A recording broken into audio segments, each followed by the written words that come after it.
नमस्कार, मैं यशस्वी और आप देख रहे हैं इंडिया जंक्शन। इस लोकसभा चुनाव में दिल्ली की नॉर्थ ईस्ट सीट एनडीए और आम आदमी पार्टी दोनों के लिए ही गले का फांस बन गई है। कन्हैया कुमार कांग्रेस समर्थित आम आदमी पार्टी से चुनाव लड़ रहे हैं, तो मनोज तिवारी भारतीय जनता पार्टी से 2 बार सांसद रहे हैं।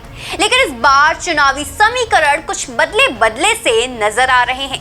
आखिर मनोज तिवारी से यहाँ की जनता क्यों नाराज है और बीजेपी कन्हैया कुमार को देशद्रोही क्यों बता रही है, ये सब कुछ आज हम आपको इंडिया जंक्शन की इस रिपोर्ट में बताएंगे। तिवारी वर्सेस कन्हैया। लोकसभा चुनाव में उत्तर प्रदेश की तस्वीर जहां पूरी तरह से पूर्वांचल पर निर्भर है, तो वहीं पूर्वांचल का दबदबा एक बार फिर दिल्ली में देखने को मिल रहा है।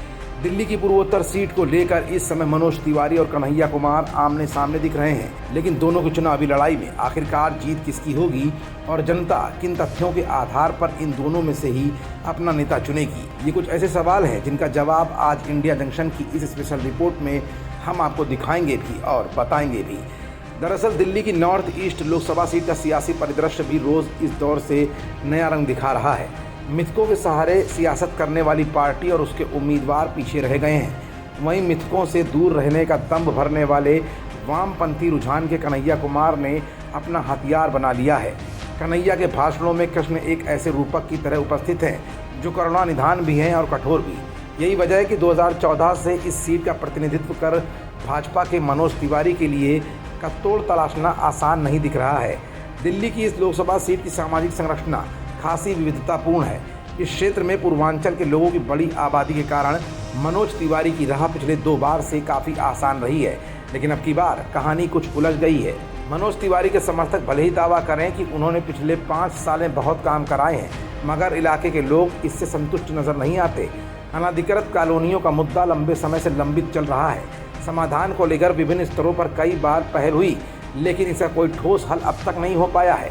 सीवर और जल निकासी की समस्या कॉरपोरेट के चुनाव से ही लगातार यहाँ पर बनी रही है। ऐसे में मनोज तिवारी के लिए जन समस्याओं के रूप में जल निकासी की समस्या सबसे अहम मानी जा रही है, जिसका निराकरण अब तक नहीं हो पाया है। इसके अलावा जातियों और बिरादरियों का गणित भी नए समीकरण बना रहा है।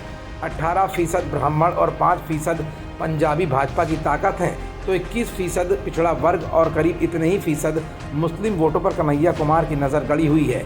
अनुसूचित जाति के 17% वोटों को अपने पाले में खींचने के लिए दोनों ही दल एड़ी से चोटी तक का बल एक किए हुए हैं और इस वर्ग के वोटों के बंटवारे को भी पूरे आसार हैं।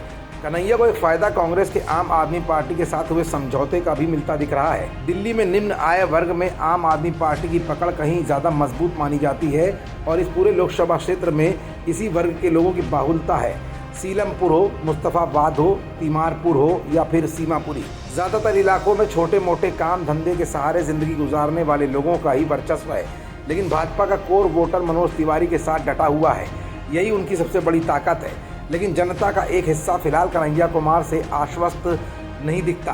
कन्हैया कुमार की टीम की ओर से कितना ही माहौल बनाने का प्रयास किया जा रहा हो, मगर मनोज तिवारी के समर्थक आश्वस्त हैं कि पिछले 10 साल में मनोज तिवारी ने जितना काम किया, उसके दम पर जनता का भरपूर समर्थन मनोज तिवारी को मिलना तय है।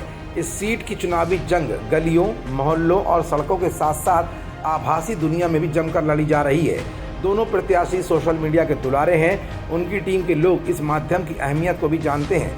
पिछले दिनों इंस्टाग्राम पर डाले गए मनोज तिवारी के एक वीडियो को 12 लाख से ज़्यादा व्यूज़ मिले हैं।